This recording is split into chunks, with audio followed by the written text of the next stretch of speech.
sambil kita nunggu yang lain, kita mulai dulu nggak apa-apa. Jadi, selamat datang semuanya di kelas manusia. Hari ini topiknya adalah Project Management.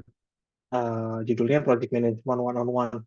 Nah, nanti materinya bakal dibawain sama Kak Zia. Jadi, buat teman-teman yang memang nanti kalau mau ada pertanyaan dan segala sesuatu, bisa tulis di Zoom komen. Oke, ada di komen Zoom. Nanti kita akan bahas di akhir. Atau kalau misalnya nanti sepanjang apa namanya penjelasan teman-teman ada penasaran sesuatu atau mungkin penjelasannya terlalu cepat atau gimana, feel free to interrupt untuk bisa dibahas lebih lebih bagus lagi gitu. Terus kalau emang ternyata teman-teman mungkin masih malu-malu kali ya, masih malu-malu buat nanya, kami juga ada nyediain slide, jadi nanti bisa ditaruh di situ, linknya ada di situ. Salah, linknya bukan di gitu. Jadi slide-nya nanti kalian bisa tanya-tanya di situ dan dia sifatnya anonim. Jadi kalau misalnya teman-teman mungkin masih kayak takut-takut gitu ya, pertanyaannya nanti gimana gitu, nanti bisa taruh di situ. Kita akan bahas juga nanti kayak akhir acara. Gitu. Katia udah siap?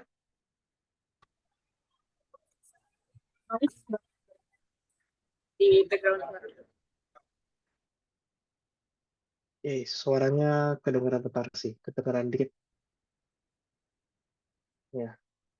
Katia lagi di rest area katanya, jadi dia lagi jalan ke Bandung. Terus kemacetan, Jadi belum kebek, nyampe tiba-tiba Bandung. traffic, jadi harus melipir dulu ke rest area. Tapi suaraku aman ya? Kalau nggak aman, minta tolong nanti di interrupt aja. Kazi nggak Oke sih, kedengeran atau gimana gitu ya. so far oke. Biar nanti aku cari di tempat yang lain.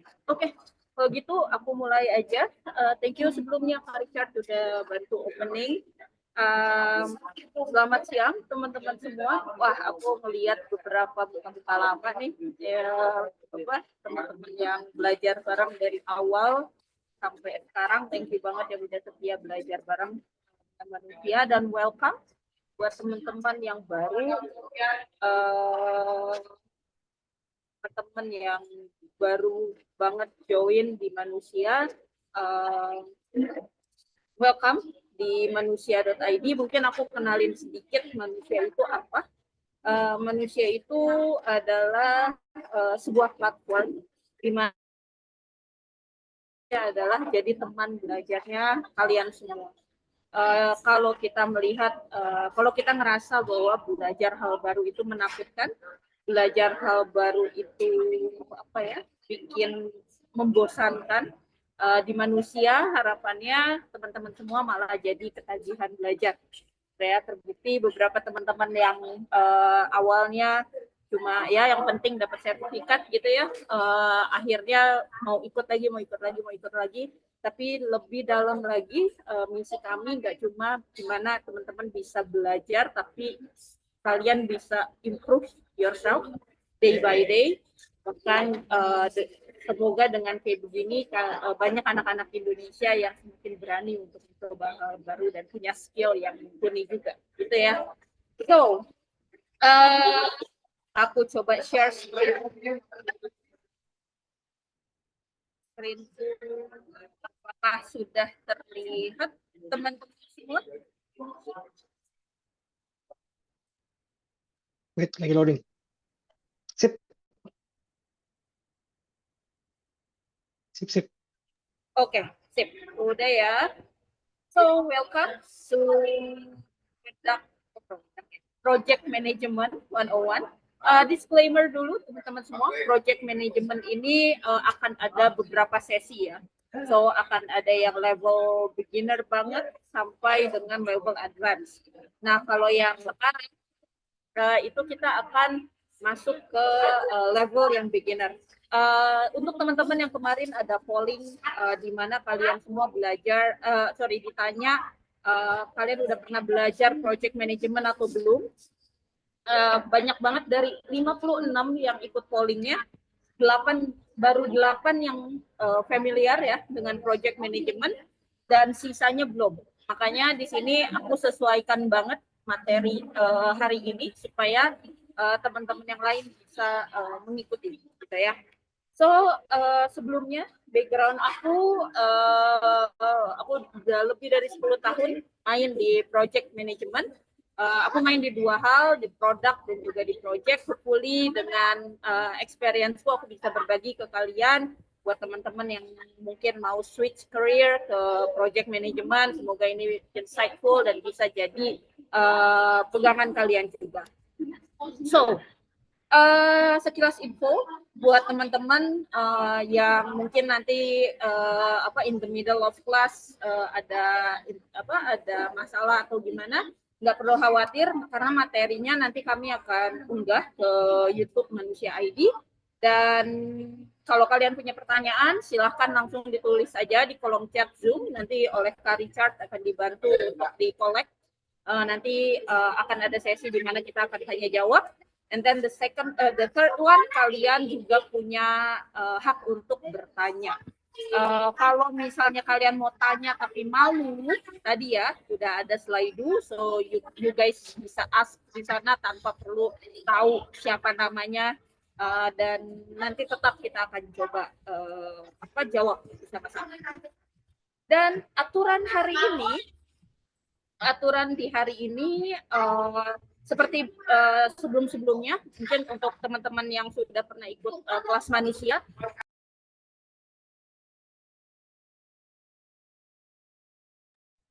untuk teman-teman yang sudah pernah ikut kelas manusia sebelum pasti tahu aturannya ya. Yang pertama bahwa kita ini sedang belajar, juga cuma kalian tapi aku pun di sini belajar dan Kak Richard pun belajar.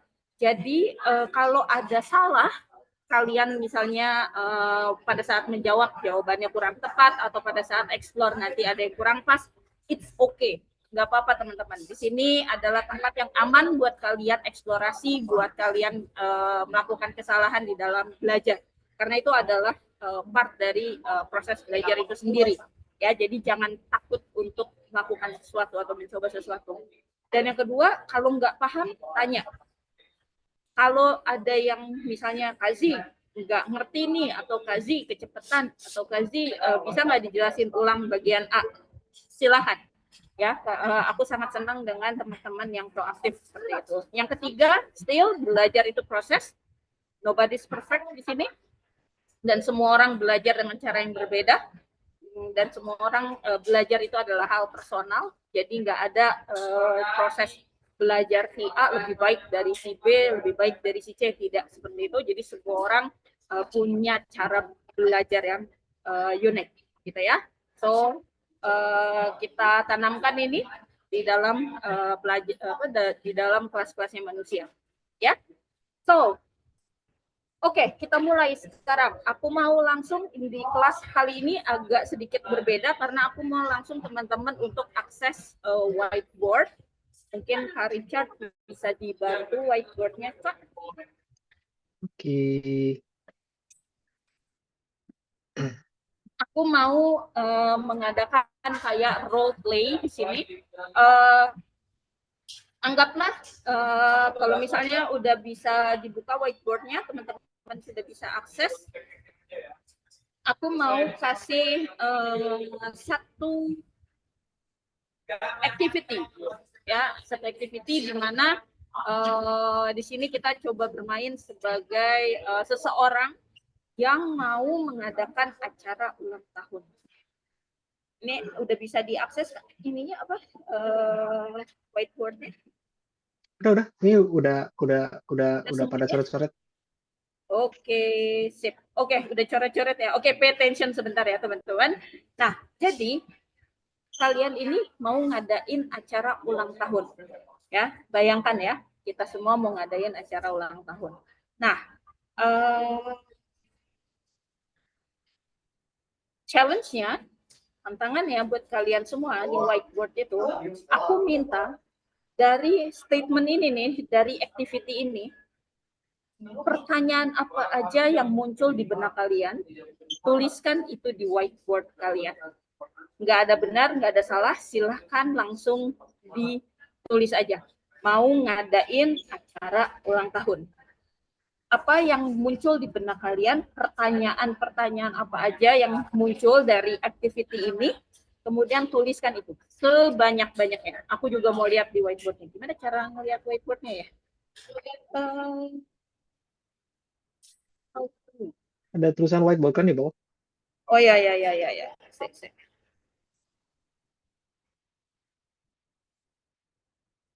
Oke. Oh ya, aku join di sini. Oke, aku mau lihat kenapa aku tidak bisa akses. Bentar.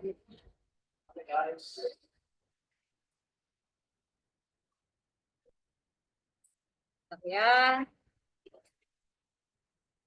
apa aku harus matiin ininya ya? Oh, sharingnya dimatiin aja. Ya, hanya share ininya. Ini udah pada ini, Udah pada udah pada nulis ya? nulis. Ada Oke. jumlah tamu, ada mana deh?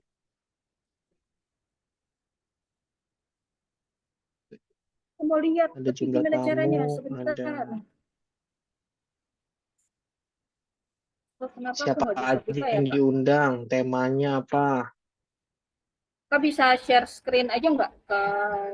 Atau aku nggak bisa? Kenapa ya? Bentar ya. Udah sih. Oke. Got it. Aku menggunakan fitur lain, jadi nggak bisa. Oke. Mana? Kok tidak ada? Tuh, jumlah tamu, tema ulang tahunnya, konsep acaranya kapan, Wow. di mana, undang siapa aja, konsepnya apa, Oke. ulang tahun keberapa. Oke. Ayo, sebanyak-banyaknya. Kak, boleh minta tolong dibikin timer nggak, Kak? Mungkin dikasih waktu Oh 2 menit iya, lagi. 2 menit. Di aku kok kenapa putih semua ya? Aku nggak bisa lihat. Serius. Iya. Hmm, Nggak apa-apa. tapi kelihatan kan di layar. Nggak, aku nggak bisa lihat. Oke, ada budgetnya berapa, terus siapa yang diundang, Oh, terus apalagi nih, temanya, berapa tamu yang diundang, acaranya di mana, siapa yang ulang tahun, siapa yang ulang tahun? Oke. That's a good question juga. Oke. vendornya siapa, venue-nya di mana. Menarik. Ada lagi nggak, teman-teman? Ya, 1 menit lagi teman-teman. Udah Anak ada yang siapa yang ulang nulis, tahun? udah ada yang nulis ngundang siapa aja belum? Udah ada belum di situ? Udah. Oh, udah. Oke. Tuh, mau ngadain Coba. ulang tahun dengan orang-orang tersayang. Asik. Tuh di Acaranya, Zoom chat juga ada tuh, sederhana atau oh, meriah. boleh dong. Pak Richard, punten aku nggak bisa akses sama sekali nih si whiteboardnya. Acaranya mau yang sederhana atau meriah? Menarik. Boleh tuh. Thank you, Dinda. Apalagi? Ada yang udah ini belum? Apa kaitan dengan eh Adnan? Kuehnya mau kue apa gitu? Udah ada belum? Belum nyampe situ. Nah, let me export it. Berapa lama lagi ininya waktunya? Habis, waktunya habis. Yuhu. Oke, time's up guys. Oke. So, masih ada yang masih mau muncul pertanyaan-pertanyaan di benak kalian yang mau dituliskan? Atau udah semua? Kalau sudah semua, sekarang Ada di WhatsApp. oke. Sekarang kita klasifikasikan, teman-teman. Coba yuk seperti biasa kita grouping ya. Mana aja pertanyaan yang terkait dengan apa tadi? Pertanyaan yang kaitannya dengan budget acaranya kapan, itu artinya lebih ke arah waktunya ya. Coba diklasifikasikan, coba di arrange pertanyaan-pertanyaannya. Kayaknya ada beberapa yang sama ya. Siapa aja yang diundang, budgetnya berapa, siapanya siapa, siapanya siapa tuh gimana. Oke, coba ya.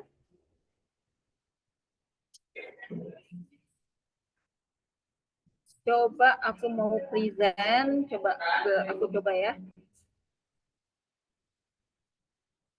Bisa ya? Oh, aku bisa nih. Oke. Di sini ada tadi siapa aja yang diundang, mandiri atau butuh IO dan lain-lain. Ini banyak banget. Thank you. Tema acaranya apa? Jumlah tamunya berapa? Acaranya kapan? Ulang tahun seberapa? Dengan orang-orang tersayang. Oke, ini banyak banget. Thank you. Good. Nah, teman-teman, dari sini ya tadi ya aku mau kita klasifikasikan. Tadi ada yang kaitannya dengan acaranya kapan. Acaranya kapan itu berarti lebih ke arah apa? Lebih ke arah waktu ya. Terus ulang tahun keberapa? Mandiri atau IO? Aku rapihin dulu ya. Siapa aja yang diundang? Oke. Budgetnya berapa? Oke. Ini ini ya. Oke, acaranya di mana? Tema acaranya sama ya. Di sini ya mana? Taruh di sini. Oke.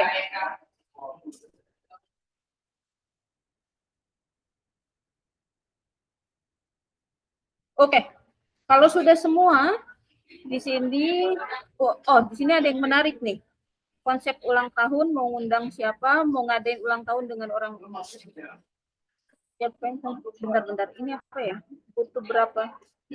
Butuh berapa orang? Nah, ini yang tadi aku tanya juga. Butuh yang aku cari. Butuh berapa orang untuk bertanggung jawab terhadap acara? It's a good thing. Kita taruh di sini ya. Oke. Nice. Nah, teman-teman, ini aku coba close whiteboard-nya ya. Untuk kita balik ke share screen-ku. Yang tadi aku minta ke teman-teman, ya, yang aku minta tadi ke teman-teman, pertanyaan apa aja sih yang muncul pada saat kalian melihat atau mendengar si activity ini, itu aku lagi ngajak kalian untuk berpikir sebagai seorang project manager. Bahwa si mengadakan acara ulang tahun ini, itu adalah bisa dibilang sebagai sebuah project. Ya.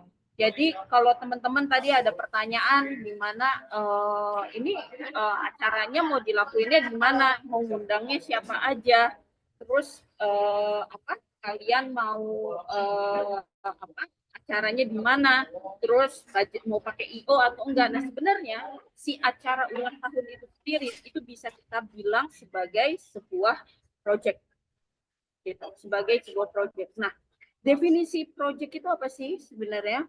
Definisi project itu dia tuh kegiatan yang dia itu enggak selamanya, enggak ada project yang selamanya. Enggak mungkin kan kalian setiap hari ulang tahun, enggak kan? Jadi ada spesifik waktu sementara yang punya tujuan yang jelas. Itu project. Dan project itu karena waktunya sementara, dia pasti ada awal dan pasti ada akhir. Ada start date atau start time sampai dengan akhir. Dan selalu ada scope-nya, selalu ada waktu, biaya, dan sumber dayanya. Itu yang dibilang project. Nah, contoh-contoh project nih teman-teman. Contoh-contoh project itu kalau misalnya yang paling familiar kita selalu bilang di bidang IT ya, itu banyak sekali kayak gimana kita bikin mobile application, bikin web application, misalnya bikin apalagi web bikin web company profile, itu part of dari si project. Kemudian tapi nggak cuma di bidang teknologi aja, project management itu di segala hal, teman-teman. Bahkan di kehidupan kalian sehari-hari, kalau kayak tadi cara ulang tahun pun itu bisa dibilang sebagai sebuah project. Atau misalnya kalian apa ya, mau jalan-jalan, mau healing, mau traveling gitu ya, itu pun bisa dikatakan sebuah project. Walaupun itu bukan project eksternal, itu project internal kalian, dan secara level itu bukan sesuatu yang advance, bisa dibilang itu project yang small ya, project yang kecil, tapi still itu project karena selalu tadi ciri-ciri karakter dari sebuah project adalah ada awal, ada akhir, dan selalu dibarengi dengan scope dan biaya dan waktu gitu. Nah, kalau contoh di field yang lain atau di bidang yang lain itu ada misalnya di pendidikan kayak gini nih, kita bicara mengenai penyelenggaraan webinar, misalnya bikin kelas project management 101, itu adalah project. Atau misalnya kalian ikut di satu komunitas lingkungan hidup, terus ada campaignnya campaign penanaman pohon gitu ya. Nah itu pun bisa dibilang sebuah project. Atau di sosial misalnya bikin, kemarin Kak Richard baru launching ada satu project ya Kak, dari apa, bikin aplikasi apa Kak untuk yang di bidang sosial? Buat koalisi pejalan kaki.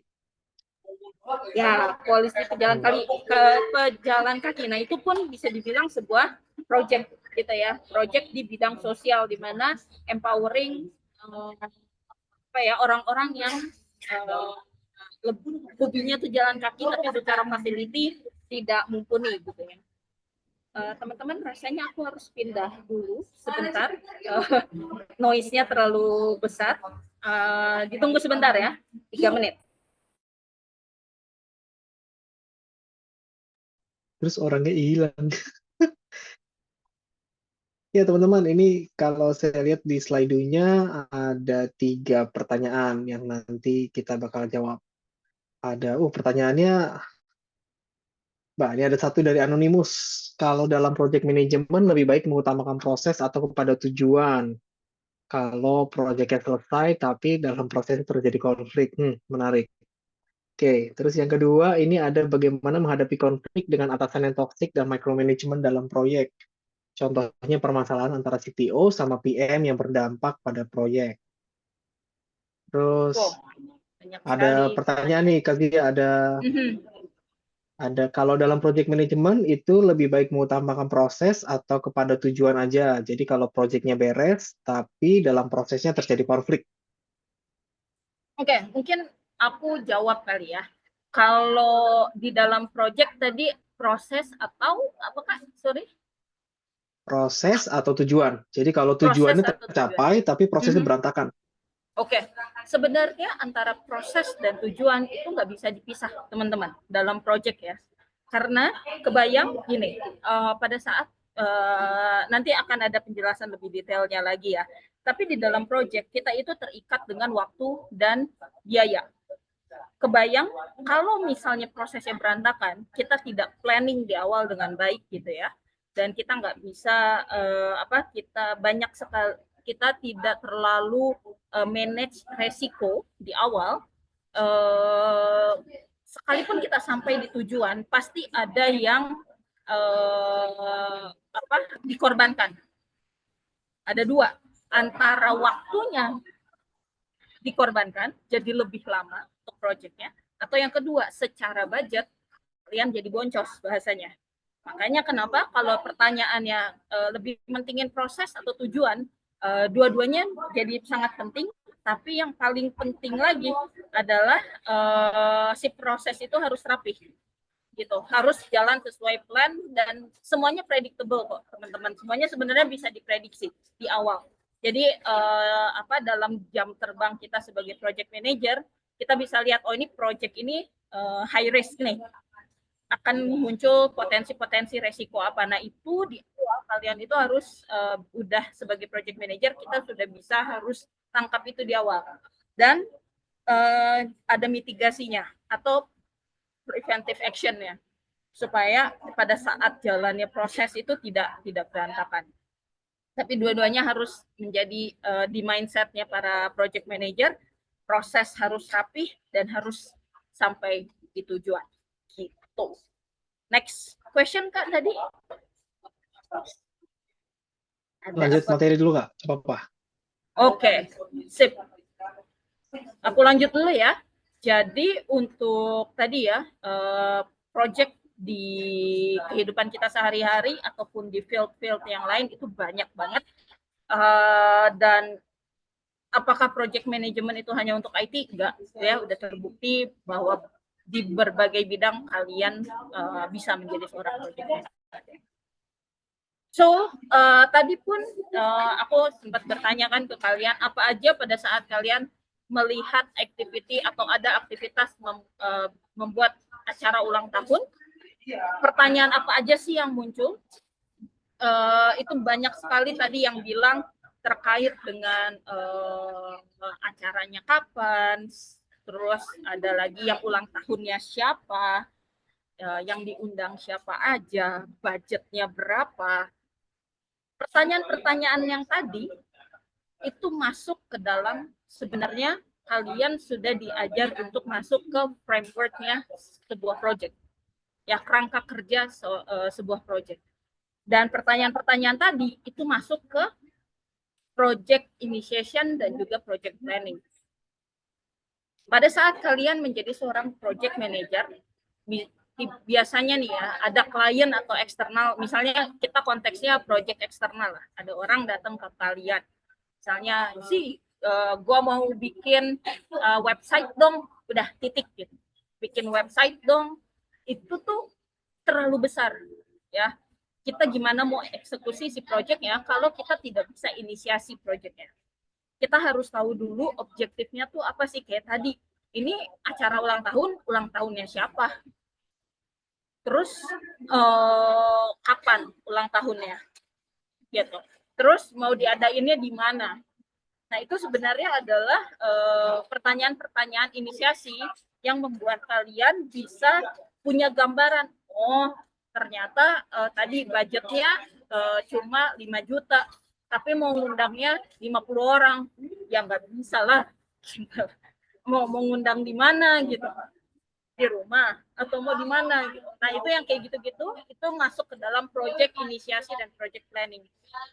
Dan pada saat kalian udah tahu ini ya teman-teman, pada saat project manager itu kita menerima sebuah project, wajib hukumnya kita tahu objektifnya. Kita harus tahu goalnya apa. Project ini tuh mau ngapain? Project ini tuh kenapa dibikin? Kenapa mau bikin ulang tahun bareng sama mau bikin acara ulang tahun? Terus dia bilang, oh ulang tahunnya bareng sama semua sama teman-teman semua deh. Kenapa sama teman-teman semuanya, kenapa enggak sama keluarga aja, kenapa enggak? Itu harus wajib kalian punya, karena to be honest, project manager di Indonesia sepengalamanku itu hanya ngerjain aja tanpa berpikir kenapa, tanpa mempertanyakan kenapa project ini, apa visinya, apa goalnya, apa objektifnya. Itu jarang sekali ada project manager yang memikirkan ke hal-hal itu. Yang kedua, pada saat tadi ada yang nanya budgetnya berapa, terus tadi ada yang bilang butuh berapa orang sih untuk susun acaranya gitu ya. Itu masuk ke dalam tadi project planningnya. Jadi kalian harus pada saat kita mau bikin ulang tahun, ya nggak mungkin kan, oh iya ya mau bikin ulang tahun, kapan ulang tahunnya? Besok. Nah, terus mau undangnya gimana? Mau mau bikin acaranya di mana? Mau bikin acaranya nanti di restoran ya. Di restoran kan perlu booking dulu. Nah, itu adalah planning ya. Jadi project itu nggak bisa dadakan. Nggak bisa nggak bisa yang disebutnya ya, sistem kebut semalam. Yang tadi balik lagi, kalau misalnya dia proyeknya proyeknya itu impossible untuk dilakukan, biasanya project manager kita nih sebagai project manager, kita harus berani untuk bilang no. Kayak tadi contohnya yang tadi ulang tahun gitu ya, oh iya gue mau bikin acara ulang tahun. Kapan ulang tahunnya? Besok. Nah, kalian lu mau bikin ulang tahunnya, mau ngundang siapa? Mengundang teman-teman sama keluarga besar. Berapa banyak orangnya? 100. Lah, mau bikinnya di mana? Ya cariin deh tempatnya. Loh, ya nggak bisa dong kalau misalnya besok acaranya dan lu mau undang 100 orang untuk di restoran atau di kafe, ya impossible gitu untuk dilakukan karena lu harus booking dulu tempatnya. Terus budget lu berapa? Kemudian belum lagi lu invite teman-teman lu, belum lagi nanti makannya atau snacknya kayak gitu-gitu. Itu semua kalau misalnya udah kelihatan impossible, nggak memungkinkan, kalian punya hak untuk bilang rasanya enggak deh. Atau kalau bahasa PM itu harus diplomatis ya, harus diplomatis itu bilang kayak kalau ini mau tetap jalan, bisa nggak kita undur mulainya? Mungkin di minggu depan. Kalau di minggu depan mungkin lebih bisa untuk kita rencanakan, tapi tidak besok. Nah itu project initiation dan project planning ini adalah start awal kalian yang menjadi kunci project kalian itu jalan dengan baik atau enggak. Ya, jadi project initiation dan project planning ya. Dan di sini part yang sangat-sangat krusial dan teman-teman PM, teman-teman project manager itu wajib hukumnya di dua part ini harus ada di situ. Gitu. Harus benar-benar berkontribusi. Kemudian berikutnya adalah tadi ya, project tadi kita nggak sampai praktek eksekusinya, tapi mungkin aku jelasin sedikit di sini. Project eksekusi di sini adalah hasil dari apa yang sebenarnya project eksekusi itu sama project monitoring itu sebenarnya sama, hampir kurang lebihnya sama. Kalian tinggal melihat siapa mengerjakan apa, on time atau enggak gitu. Makanya kan di project planning, kalau kita mundur sedikit, di project planning itu kan ada resource plan. Kayak tadi mau ulang tahun, kalian ada misalnya bikin undangan, siapa yang bikin undangannya, harus kapan undangan itu ada, harus selesai. Terus kemudian makanan, siapa yang handle makanan. Terus misalnya gedung, siapa yang handle gedung. Misalnya aku Zia, aku bagian bagian undangan, Kak Richard bagian makanan. Terus siapa lagi ya di sini? Ada siapa lagi di sini? Bisa aku panggil-panggil ya. Ada Reza misalnya sebagai yang ngurusin gedung. Terus ada Shiva sebagai misalnya yang sebagai project manajernya. Nah, Shiva itu harus monitoring, ngeliatin ini yang ngerjain makanan, misalnya deadline-nya harusnya besok. Kamu tanya sama tadi siapa? Kak Reza atau ke Kak Richard gitu ya. Ini udah sampai mana makanan? Udah masih on track gak? Terus nanya ke aku, ke Zia, invitation udah dikirim belum? Nah, itu adalah partnya dari project manager untuk monitoring si eksekusinya. Monitoring si setiap part, setiap task yang kalian sudah breakdown bareng-bareng gitu ya. Dan di sini juga di monitoring ini dilakukannya per kapan sih, Kazi? Monitoring itu wajib dilakukannya daily, setiap hari. Makanya selalu kalau misalnya di dalam project kita itu ada checkpoint, either itu di pagi, atau di siang atau di sore. Biasanya kita selalu ada checkpoint. Let's say misalnya invitation harusnya udah dicetak di hari ini. Nanti dari Shiva sebagai project manager, Shiva nanya ke aku, Zi, udah selesai belum? Invitationnya udah selesai belum? Ada berapa? Oh udah nih, udah dikirim sama percetakannya, udah ada 100 invitation. Oke, good. Kapan mau di deliver? Di besok Shiva. Oke, di besok ya. Berarti besok Shiva datang lagi ke aku, tanya lagi, Zi, ini udah dikirimin belum invitationnya ke orang-orang? Kalau misalnya sorry, ada isu nih, ada invitation yang cacat segala macam. Nah, itu harus ditangkap sesegera mungkin. Makanya di project, di eksekusi project dan juga di monitoring, komunikasi itu menjadi sangat-sangat penting. Nggak ada tuh ibaratnya kayak diem-diem gitu ya, terus bilang aman, tapi ternyata di ujung hari baru ketahuan kalau ternyata kondisinya tuh nggak aman. Nah, yang kayak gitu di saat kalian sebagai project manager, wajib hukumnya kalian bawel ke tim kalian. Tidak ada tim yang ideal, teman-teman. Kalau kalian dapat tim yang proaktif itu bagus. Tapi seringnya kita mendapatkan tim yang kalau nggak ditanya nggak jawab, kalau nggak ditanya nggak report gitu ya. Jadi seorang project manager itu wajib hukumnya untuk bawel. Make sure bahwa project yang kalian lead ini itu prosesnya berjalan dengan baik sehingga mencapai tujuan yang baik juga gitu. Dan di ujungnya dari setelah kalian inisiasi, setelah planning, setelah kalian eksekusi, kalian monitor juga, kalian controlling, ini masih on budget atau enggak, masih sesuai scope-nya atau enggak, timeline-nya masih oke atau enggak. Terakhir pada saat project itu selesai, kalian wajib melakukan yang namanya evaluasi. Itu di project closure.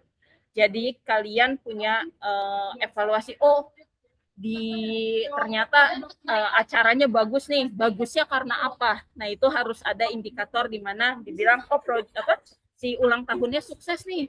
Suksesnya karena yang datang banyak, yang datang happy, terus makanannya banyak yang bilang enak, terus kayak kue ulang tahunnya enak, mungkin kayak gitu ya. Nah, itu adalah project closure. Dan nanti kalian bisa lihat, budgetnya over budget atau kurang dari budget. Nah, itu bisa jadi achievement juga buat kalian sebagai project manager. Jadi 5 hal ini itu adalah hal yang paten yang kalian lakukan sebagai seorang project manager gitu. Sampai sini dulu, ada yang mau nanya atau ada yang bingung, ada yang mau disampaikan dulu, silahkan. Oh, banyak nih yang ngechat. Kita lihat dulu ya.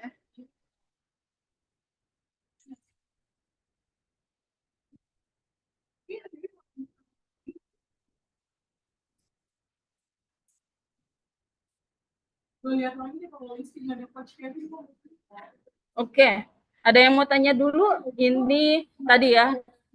Jadi seorang project manager itu harus bisa bilang tidak.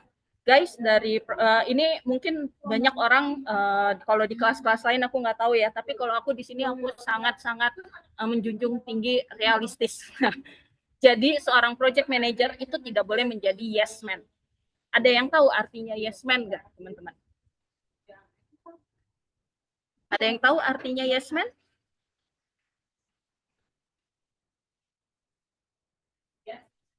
Apa itu yes man? Yang aku mau make sure. Yes man, semuanya diiyahin. Iya, benar. Kok nggak boleh Kazi? Jadi kalau jadi yes man nggak boleh. Kenapa? Padahal kan bagus ya, nurut gitu. Si A bilang, oh iya oke, sip. Oh yang satu lagi bilang, oh kasih saran B, oh iya sip. Gitu.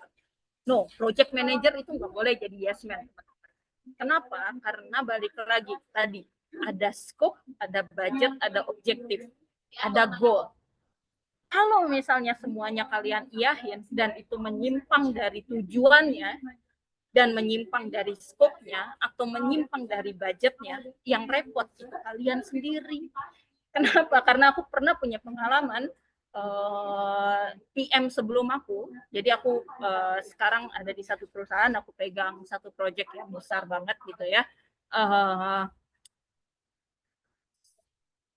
PM sebelumku itu adalah tipikal yang yes man, semuanya diiyahin, ekspektasinya jadi semuanya iya gitu. Yang which is itu impossible untuk dilakukan.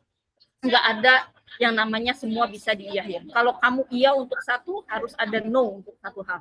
Prinsipnya gitu. Kalau kamu udah bilang iya untuk satu, pasti harus ada no untuk hal yang lain. Nggak boleh diiyahin semua. Nah, sampai pada saat aku menggantikan dan aku menjadi project manajernya, pusing aku.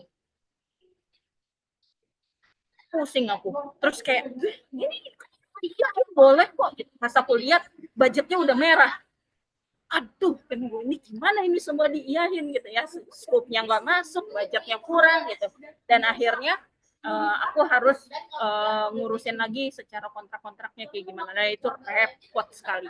Jadi teman-teman sebagai project manager, please kalian harus belajar untuk tidak menjadi yes man ya, karena dunia ini kejam. Kalau kalian jadi yes man terus, nanti kalian sulit untuk manage. Oke?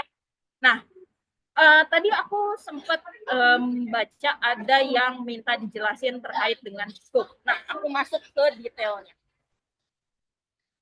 Project itu tadi ya, sebenarnya main ada apa ya, key faktornya itu ada 3 sebenarnya. Key elementsnya itu ada 3. Ada scope, ada time, ada cost. Tapi aku tambahin quality di sini karena still kita nggak boleh naif bahwa kualitas itu somehow nggak relate dengan scope, time, dan cost. Jadi nanti aku akan bicara lebih deep terkait dengan quality. Tapi mulai dari scope. Kenapa sih teman-teman scope itu penting? Ya, scope itu adalah kalau kita bahasa Indonesianya adalah apa ya, Kak Richard? Scope itu cakupan ya. Ya, proyeknya seberapa gede? Ya, betul. Cakupan itu ya, proyeknya, skala proyeknya itu seberapa besar. Kebayang ya teman-teman, kalau tadi misalnya let's say tadi kita ambil yang ulang tahun tadi. Di awal misalnya tadi Syifa lagi lah. Syifa bilang nih, Kazia, lu mau bikin acara ulang tahun. Oke, berapa orang yang lu mau undang? Itu adalah salah satu scope ya. Bahwa berapa banyak yang diundang itu adalah salah satu scope. Terus aku bilang, bikin yang sederhana aja lah, buat 10 orang gitu. Hari ini aku bilang kayak gitu. Seminggu kemudian, kamu berarti kan sebagai project manager, kamu koordinasi nih sama teman-teman kan yang megang gedung. Lu cariin deh yang buat 10 orang, 12 orang lah maksimal gitu. Terus tiba-tiba datanglah Syifa ke aku lagi. Udah ketemu nih gedungnya buat yang maksimal di 12 orang. Tapi kayaknya enggak deh Syifa, kayaknya aku bakal mau undang lagi deh buat 50 orang. Aku baru inget kayaknya kemarin tuh teman-teman aku yang dari luar kota mau aku undang juga ya gini. Gimana perasaan kamu Syifa? Ketika sudah stopnya untuk 10 orang, terus tiba-tiba berubah menjadi 50 orang. Itu sebagai project manager tuh biasanya ya, kalau misalnya skopnya berubah di pertengahan, itu tuh langsung kayak, wah gak bisa lah, ini mau nyari gedung berapa lagi, mau berapa lama lagi kita nyari gedung gitu. Terus budgetnya juga budgetnya nggak berubah juga gitu, budgetnya tetap sama, skopnya jadi lebih besar gitu. Itu kan jadi nggak masuk ke kantong gitu ya, dan itu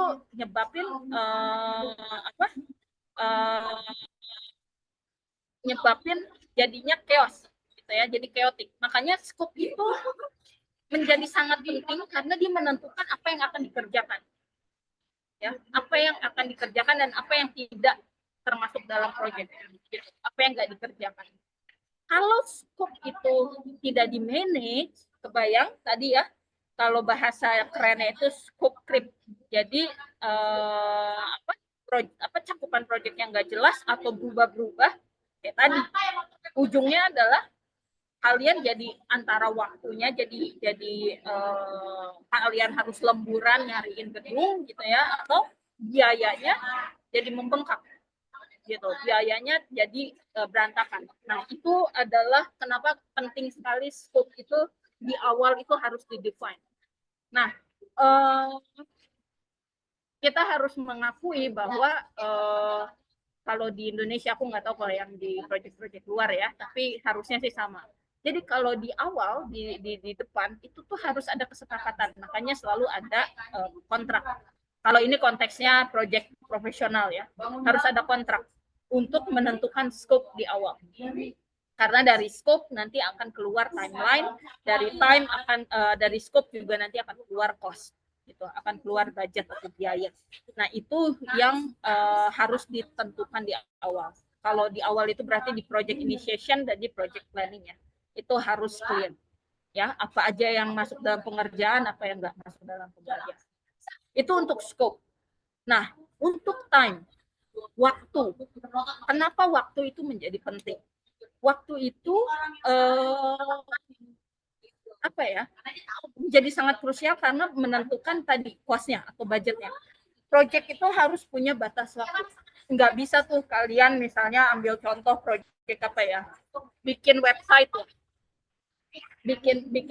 lah, bikin website terus kalian bilang klien kalian bilang kayak belum tahu sih buat kapannya, tapi ya udah dibikin aja dulu.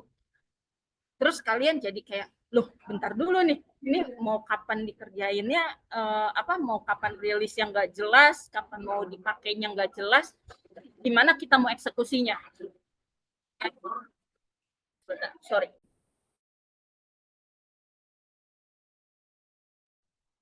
Nah, jadi pada saat misalnya kalau waktu itu tidak dikelola dengan baik, kan, satu project itu bisa delay, ya, projectnya bisa delay atau telat, atau bahkan projectnya jadi nggak berujung.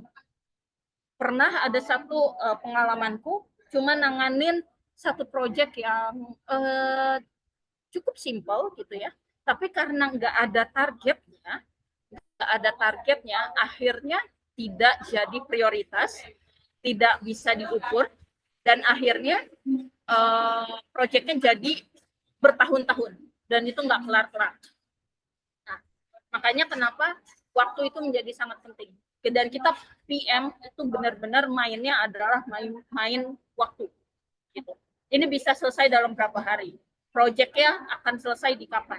Dari sana ditarik mundur. Pengerjaannya harus apa aja dan di kapan diselesainya. Gitu. Jadi waktu itu juga menjadi sangat krusial di dalam proyek.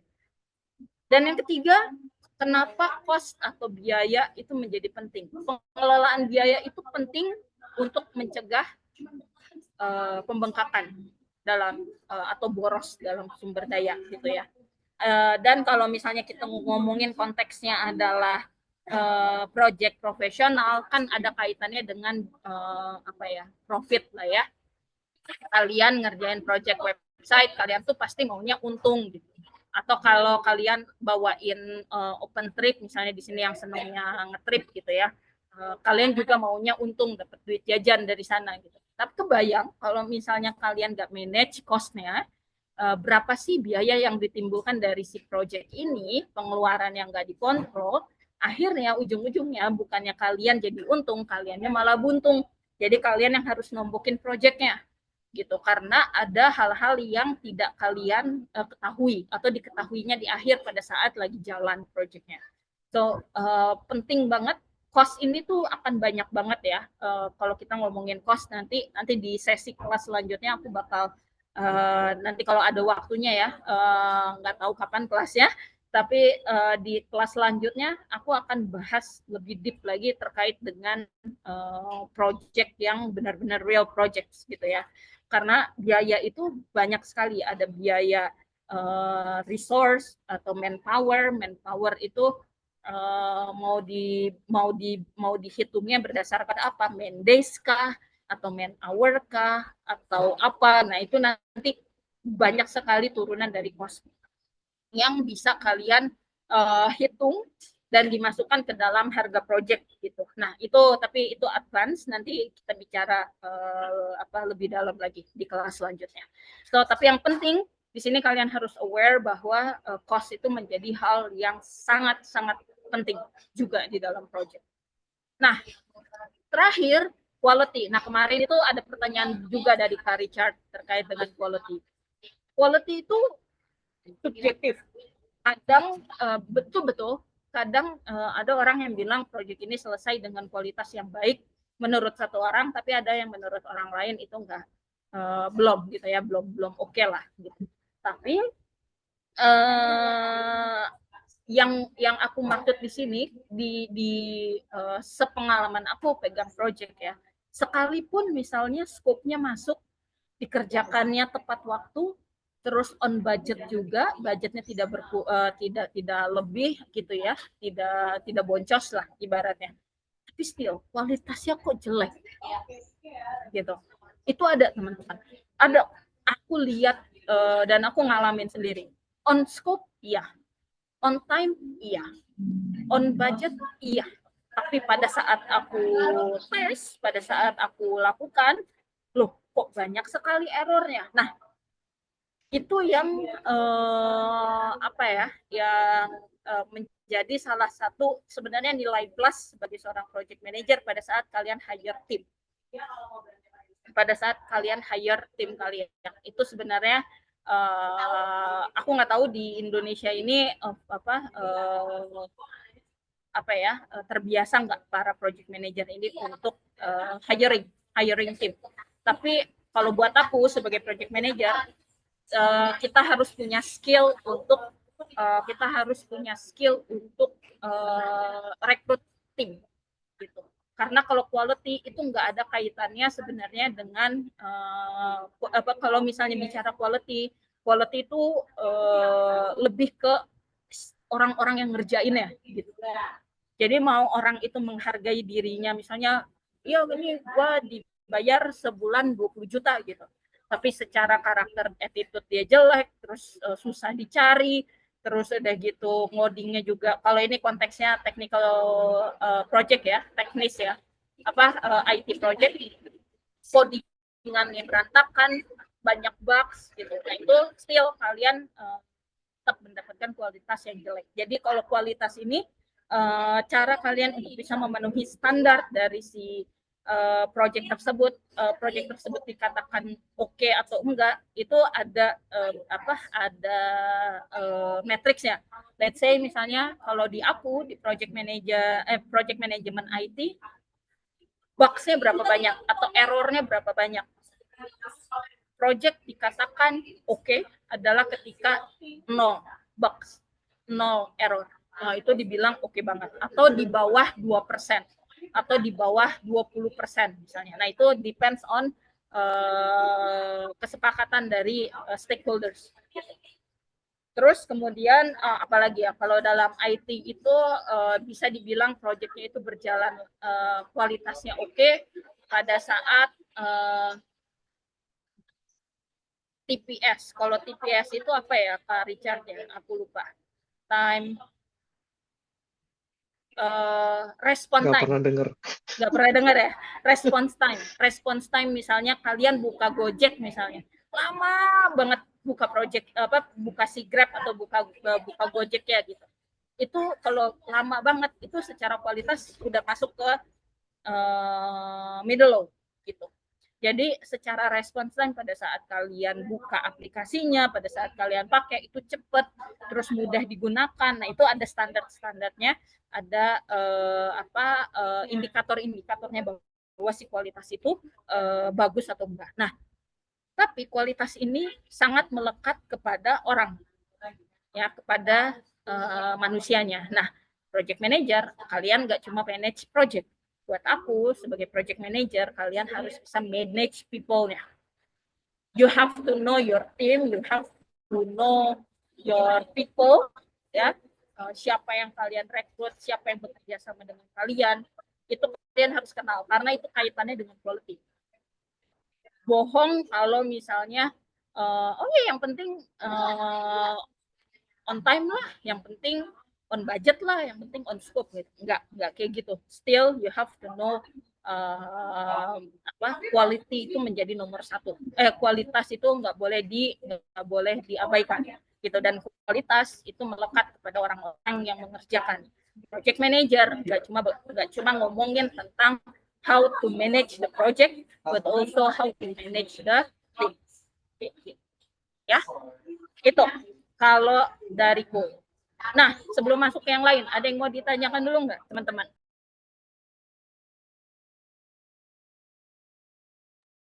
Ada beberapa pertanyaan di slide dulu tadi, Kak.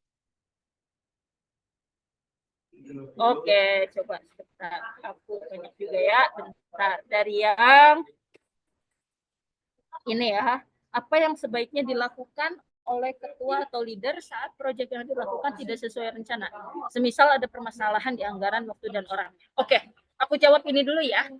Apa yang sebaiknya dilakukan oleh ketua atau leader saat proyek yang dilakukan tidak sesuai rencana? Caranya, yang pertama, harus selalu ada namanya retro. Mungkin kalian bisa catat dulu di sini. Ada namanya retrospektif. Retrospektif itu adalah sebenarnya bahasa sederhananya adalah evaluasi. Adain evaluasi, adain meeting bareng-bareng, terus kalian buka, ini loh kita tuh ada isu di sini karena misalnya isu di budget, karena ini ada satu task, ada satu kerjaan yang delay banget gitu. Ini delaynya karena apa? Tapi sebenarnya ya teman-teman itu kalau udah benar-benar sampai delay itu sebenarnya jadi pertanyaan juga buat project manager sih. Kenapa kok nggak ketangkep dari awal? Kenapa harus nunggu delay dulu, harus nunggu ada masalah dulu baru dibicarakan gitu. Karena sebenarnya kalau kalian planning itu misalnya ya contoh tadi bikin invitation buat ulang tahun harusnya di harusnya dicetak di besok gitu sampai tadi sampai besok misalnya besok di jam 2 siang misalnya harus sudah masuk percetakan tapi di jam 8 pagi besoknya itu masih di desain. Nah itu udah warning tuh buat kalian. Wah ini bakal jadi masalah nih. Nah kalian pasti sebagai project manager harus langsung tanya sama si desainernya. Woi, lu udah kelar belum ini? Kenapa belum? Gitu. Ada masalah nggak? Ini jam 2 harus masuk loh ke percetakan. Kalau lu nggak kelarin ini, delay ini nanti percetakannya gitu. Jadi kalian harus tangkap harus tangkap itu sebelum benar-benar sampai kejadian. Pokoknya kalian sebagai project manager itu harus punya sense of doubting gitu. Kalian harus harus benar-benar nggak boleh merasa aman gitu. Kalian harus benar-benar ngeliatin oh ini ada potensi masalah nih dan itu harus harus dimitigasi, harus dibahas secepat mungkin sebelum benar-benar sampai kebakaran ibaratnya ya.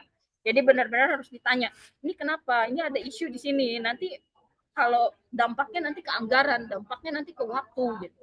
Jadi harus apa yang bisa kita lakukan? Lu butuh bantuannya di mana? Nah itu kita sebagai project manager wajib melakukan itu. Gitu ya. Terus jadi nggak ada cara lain, kalian harus langsung straight to the point ke sumber-sumber dari masalahnya itu di mana. Dan jangan tunggu benar-benar jadi masalah. Jadi kalau itu baru ada potensi masalah, kalian harus sudah langsung masuk ke situ. Harus udah bisa diomongin gitu ya. Terus bagaimana menghadapi konflik dengan atasan toksik dan mikromanajemen dalam proyek.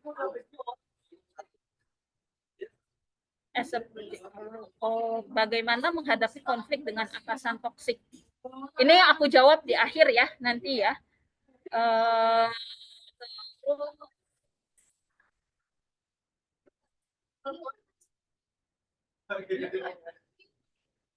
Oke, mungkin aku lanjut dulu ya sebentar. Oke, kita akan coba next dulu.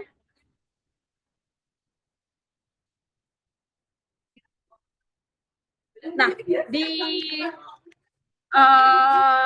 di beberapa minggu yang lalu, di beberapa bulan yang lalu kita pernah bahas tentang tentang agile metodologi. Betul ya, waktu itu dibawain sama Richard. Boleh nggak aku tanya ke kalian nih, apa sih agile metodologi itu? Boleh dijawab di chat.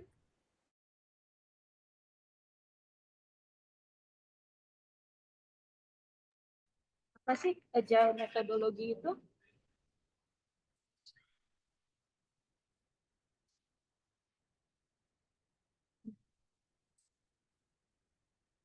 Ada yang Sudah di komen.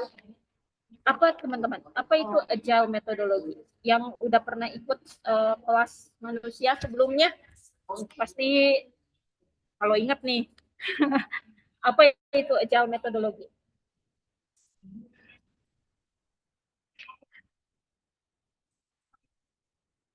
Metodologi lincah, benar. Metodologi yang agile. Ya, terima kasih jawabannya. Sebuah metodologi proyek yang memiliki tipikal adaptif. That's a good point. Good point. Thank you, Rafli. Thank you banget. Good. Betul banget. Ya, biasa metodologi agile itu yang lebih ke arah yang adaptif gitu, lebih apa ya, lebih dinamis lah bahasanya. Kalau waterfall, teman-teman, aku udah tahu pasti pada jawabnya air terjun. Ya, aku tahu air terjun, tapi apa itu waterfall metodologi? Coba aku mau lihat dong teman-teman yang lain jawab pertanyaannya. Di chat aja, nggak apa-apa. Nggak apa-apa salah, kita belajar bareng-bareng. Waterfall metodologi. Apa itu waterfall metodologi?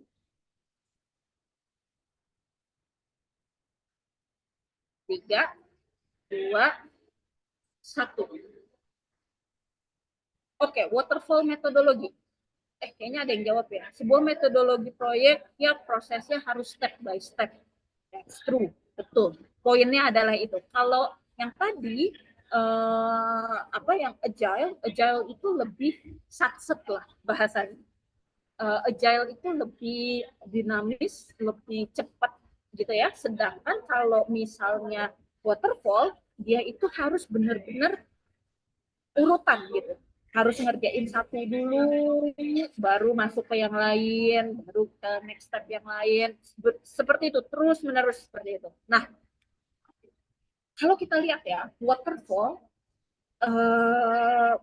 metodologi itu bentuknya kayak gini, ke bawah.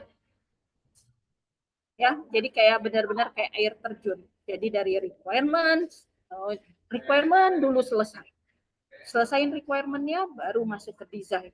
Desainnya sudah selesai, baru masuk ke implementasi. Implementasi selesai, baru masuk ke step selanjutnya sampai ke akhir. Gitu. Itu waterfall metodologi. Nah, apakah waterfall metodologi ini jelek? Tidak. Enggak selalu bahwa metodologi waterfall ataupun agile itu bisa menjadi indikator bagus atau jelek ya dalam sebuah project. It depends on project itu sendiri, gitu ya. Nah, waterfall itu kelebihannya adalah strukturnya tuh jelas. Ya, jadi requirement dulu nih. Ayo udah requirement dulu dikerjain. Gitu.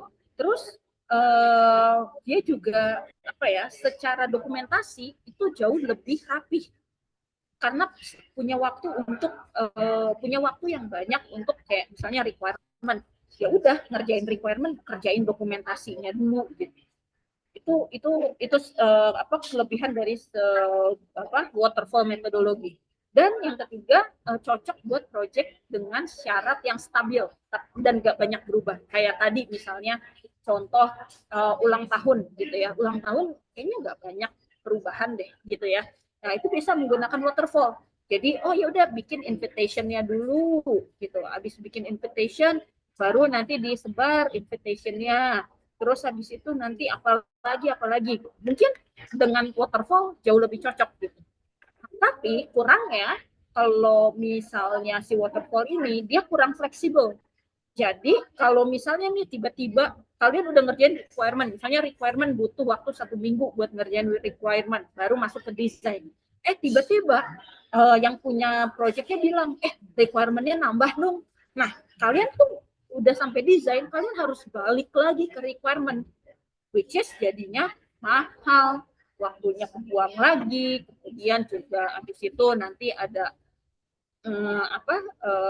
biaya tambahan, jadi kurang fleksibel gitu ya. Terus berikutnya resikonya tinggi kalau misalnya ada kesalahan, misalnya ternyata ada requirement yang kurang tapi kalian udah masuk ke implementasi gitu, itu lebih mahal lagi gitu ya. Dan yang terakhir adalah ketika tidak selalu ideal untuk proyek dengan ketidakpastian tinggi. Menurut kalian, project apa aja yang memiliki tingkat ketidakpastian yang tinggi?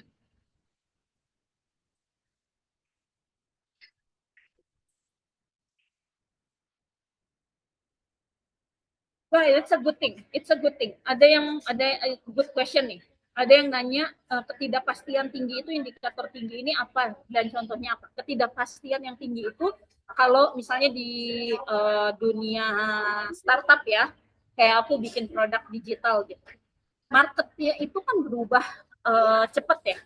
Misalnya minggu ini lagi happening misalnya tentang kripto misalnya gitu. Nanti ada lagi yang lain tentang saham atau apa. Terus kalian mau bikin aplikasi finance gitu, aplikasi untuk investasi. Itu tingkat ketidakpastiannya tinggi, teman-teman.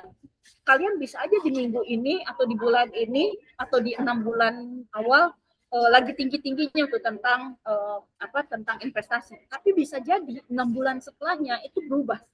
Nah, kalian nggak bisa menggunakan metodologi waterfall pada saat kalian tahu bahwa project yang kalian kerjakan itu bisa berubah sewaktu-waktu, gitu. Dan biasanya itu lebih ke arah lebih ke arah tadi produk digital itu tinggi banget guys ketidakpastiannya. Jadi nggak bisa tuh kita menggunakan waterfall. Makanya startup itu lebih banyak gunain pakai agile metodologi nanti di setelahnya ya, karena dia lebih cepat dan lebih fleksibel untuk digunakan. Jadi kalau yang waterfall itu benar-benar yang udah pasti projectnya tuh pasti, misalnya bikin gedung itu kan udah pasti ya, di awal itu harus ada desainnya, harus ada requirementnya, itu bisa project-project bikin gedung, project-project bikin bikin apalagi ya, project bikin mobil misalnya, atau project campaign gitu. Nah itu uh, apa project bikin candi. Nah iya itu nggak bisa pakai agile, itu harus pakai waterfall karena itu udah pasti gitu ya. Nah semoga kejawab ya, atau makin bingung, coba di respon. Tadi siapa ya yang nanyain? Agape Putra, hopefully menjawab ya. Jadi kalian harus tahu bahwa si project kalian ini tuh karakteristiknya tuh udah pasti nggak akan berubah atau pasti akan berubah-berubah gitu. Jadi kalau misalnya udah pasti nggak akan berubah-berubah nih, udah pasti harus clear di awal, nggak apa-apa kalian pakai waterfall. Tapi kalau misalnya tadi produknya berubah, si proyeknya berubah-berubah, intensitas ketidakpastiannya sangat tinggi, aku saranin kalian menggunakan agile yang kemarin sempat dibawakan oleh Kak Richard ya. Kalau agile, teman-teman, kalau agile di sini kelebihannya kalian fleksibel, satset ya, kayak main sprint, pendek-pendek waktunya. Dan lebih fleksibel dengan perubahan atau kebutuhan gitu ya, dan kondisi proyeknya. Yang kedua, memungkinkan untuk perbaikan berkelanjutan, jadi iterasi, bahasanya iterasi, minimum viable. Jadi kalian nggak harus bikin perfect dulu di awal, kalian bisa lempar ke market dulu, misalnya kayak MVP satunya gitu ya, minimum fiturnya dulu kasih ke market, biar market dapat feedback gitu ya. Kita dapat feedback dari market, baru kita iterasi kedua, kita bikin yang lebih baik lagi, begitu terus. Nah tapi waktunya itu sangat cepat gitu. Sangat cepat, jadi nggak seperti waterfall yang bisa berbulan-bulan. Si agile ini itu hitungannya minggu, dalam 2 minggu tuh ada yang ada yang sudah bisa dipakai atau digunakan. Nah kekurangannya, nah ini aku pun merasakan banget ya, agile ini tuh kekurangannya adalah keterlibatan aktif dari setiap tim. Bikin lo, to be honest, yang yang terbiasa menggunakan agile itu nggak banyak. Jadi orang-orang yang keluaran dari startup biasanya lebih agile daripada orang-orang yang ada di corporate. Gitu. Kalau di corporate nggak bisa tuh bisa tapi nggak banyak lah ya yang bisa menggunakan agile karena birokrasinya banyak gitu ya. Jadi nggak bisa terlalu agile. Nah, karakter dari tim kita itu masih yang terbiasa dengan waterfall. Jadi kurang aktif. Jadi PM-nya yang harus aktif. Nanyain satu-satu, ini timnya udah belum, ini gimana nih, waktunya 2 minggu nih, testingnya udah belum, gitu. Terus apalagi ya, udah desainnya udah sampai mana gitu. Nah itu perlu banget keterlibatan yang sangat sangat sangat sangat tinggi gitu. Dan proaktifnya udah pasti is a must gitu ya, sebuah kewajiban, harus banget orang-orang itu aktif gitu. Yang kedua, mungkin sulit diatur jika tidak ada manajemen yang baik. Dan agile ini juga kalau kita nggak pinter-pinter manage, satu, anak-anaknya jadi gampang burn out. Tim kita tuh jadi mudah burn out. Karena yang di poin yang dibutuhkan adalah kecepatan. Dan biasanya consuming budgetnya bisa jadi loss gitu kalau kita nggak manage dengan baik. Karena cepat sampai kita akhirnya lupa dengan budget kita tinggal sekian nih gitu. Jadi benar-benar harus close monitoring lah. Kemudian yang ketiga, itu bisa nyebabin ketidakpastian dalam jadwal dan biaya jika tidak dikelola dengan baik. Yang tadi aku bilang bahwa somehow kalau misalnya tiba-tiba berubahnya besar gitu ya, kalian harus pintar-pintar manage si biayanya. Kalau jadwal aku nggak terlalu worry karena setiap jadwalnya tuh bisa dibikin pendek-pendek gitu ya. Tapi aku agak worry kalau menggunakan agile itu adalah di sisi biaya karena very unpredictable lah kalau misalnya dia berubah. So jadi apakah agile dan waterfall ini yang mana yang paling bagus? Kalau kalian tanya seperti itu, aku nggak bisa jawab. It depends on sektornya, projectnya apa, kemudian objektifnya apa. Jadi kalau misalnya tadi paling gampang untuk menilai adalah ini projectnya berubah-ubah atau enggak. Kalau projectnya ternyata lebih fleksibel gitu ya, gunain agile, it's okay. Dan kalau misalnya projectnya udah pasti mau menggunakan waterfall, go ahead. Gitu. Nah, satu lagi kekurangan agile yang aku nggak tulis di sini, karena kita ini mengedepankan kecepatan, kita jadi lupa dengan dokumentasi. Biasanya yang menggunakan agile itu dokumentasinya flat banget, bahkan nggak ada dokumen gitu, nggak ada dokumentasi. Padahal project manager itu wajib harus ada report, wajib harus ada dokumentasi. Jadi itu harus pinter-pinternya project manager untuk mendokumentasikan setiap hal, baik itu requirement, desain atau apapun yang berkaitan dengan si project itu harus didokumentasikan. Karena kalau agile, karena dia cepat banget, somehow jadi nggak kepegang sisi dokumentasinya. Gitu. Jadi itu ya. Semoga ada gambaran sedikit buat kalian. Dan terakhir sebelum kita masuk ke tanya jawab dan aku lebih pengen dengerin pertanyaan kalian dan sharing habis ini. Di sini ada tools dari project management, kalian bisa coba-coba explore ya. Yang pertama itu ada Gantt chart. Ada yang tahu Gantt chart teman-teman di sini?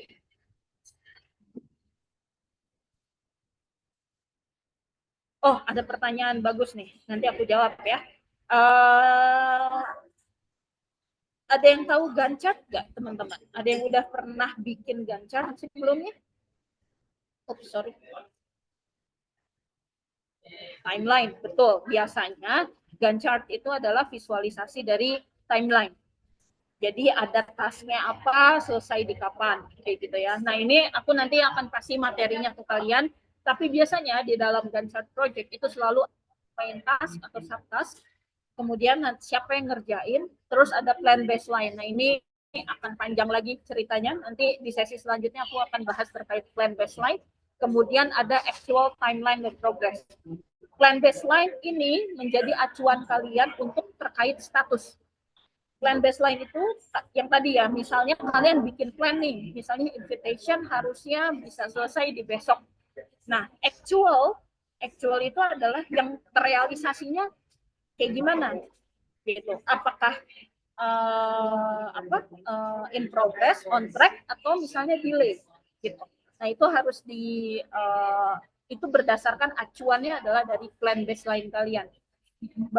Akan keluar status apakah itu on track atau delay atau ya ada risk of delay gitu. Dan pasti selalu harus ada start dan end date. Dan biasanya kalau kalian mau bikin Gantt chart ini, kalian bisa gunain Excel, Microsoft Project, atau online Gantt. Nah, online Gantt chart ini kalian bisa akses free. Kalau Microsoft Project rasanya kalau yang ada yang berbayar ya, atau pakai Excel gitu, yang paling simple. Nah, kemarin juga aku udah minta ke teman-teman semua untuk explore Trello. Ada yang udah bikin Trello sebelumnya, teman-teman? Belum ya? Nanti abis ini aku minta teman-teman semua punya Trello, karena sebenarnya aku mau kasih PR sih ke kalian habis dari sini. Untuk aku akan kasih beberapa sampel project, nanti kalian harus bikinin yang tadi gitu ya. Nanti aku akan kasih di akhir. Nah, Trello ini untuk jadi project tracker sebenarnya. Jadi to-do-nya nanti misalnya tas-tasnya akan ada di to-do, kemudian nanti yang sudah akan yang akan dikerjakan, kalian mau kerjakan dipindahkan ke in progress, terus nanti ada ready for testing, dan itu step-stepnya gitu ya, biar kalian tahu tas mana aja yang masih in progress, tas mana aja yang sudah selesai atau yang masih di dalam to-do. Kalian bisa search aja Trello. Nanti sebenarnya nggak cuma Trello, teman-teman, ada banyak, ada Jira, aku biasanya pakai Jira, terus ada ClickUp, ada banyak banget tools project tracker ya. Tapi yang paling gampang untuk di-explore pertama kali, kalian bisa gunakan Trello dulu. Gitu. So, ya ini exercise-nya, tapi sebelum ke exercise, aku mau lihat tadi ada pertanyaan-pertanyaan yang mau ditanyakan. Yang cukup berat tadi, Kak Richard, pendingannya yang mana? Bagaimana menghadapi toxic? Menghadapi Ya, betul. Ini curhat nih kayaknya nih, CTO dengan PM. Ini kayaknya ada konflik beneran nih ya, antara CTO dan PM yang berdampak pada proyek. SPM kalau misalnya punya kepribadian yang nggak suka takut sama peraturan dari aktivitas yang simpel, kan jadi problem gaya sama atasan. Oke. Untuk yang konflik atasan toksik dengan atasan toksik, ini aku nggak tahu ya indikator toksiknya itu kayak gimana, teman-teman. Mungkin bisa dielaborate dulu nggak ya, atasan toksik itu yang kayak gimana? Apakah dia yang selalu nggak mau dengerin kritik gitu ya, banyak sekali soalnya indikator toksik. Tapi kalau buat aku, pada saat kita sebagai project manager ya, aku selalu aku juga pernah konflik sama manajemen, kayak ini harusnya kalian, ini PM-nya harusnya lebih lebih peduli dong dengan report gitu ya. Terus aku balikin lagi, oke, kalau kita mau ke reportnya yang lebih bagus, boleh nggak waktu saya dipakai untuk waktu saya lebih banyak untuk mengerjakan report daripada handling kliennya misalnya. Atau kalian bisa bilang objektif dari project ini tuh apa gitu. Project ini tuh harus selesainya di kapan, yang harus didahulukan itu apa gitu. Jadi aku lebih sering menanyakan sebenarnya adalah aku kembalikan lagi ke project goals-nya itu apa, objektifnya apa gitu. Dari sana semoga bisa lebih kelihatan nih titik tengahnya. Kalau waktu itu aku ditegur karena masalah reportku yang jelek, karena proyeknya itu cepat banget dan kliennya itu ya begitulah kliennya ya. Jadi aku lebih banyak meluangkan waktuku untuk handle mereka, untuk manage ekspektasi mereka. Jadi waktuku nggak banyak untuk mengerjakan report. Sehingga aku bilang sama manajemenku, bahwa kalau lu maunya gua ngurusin report, oke, berarti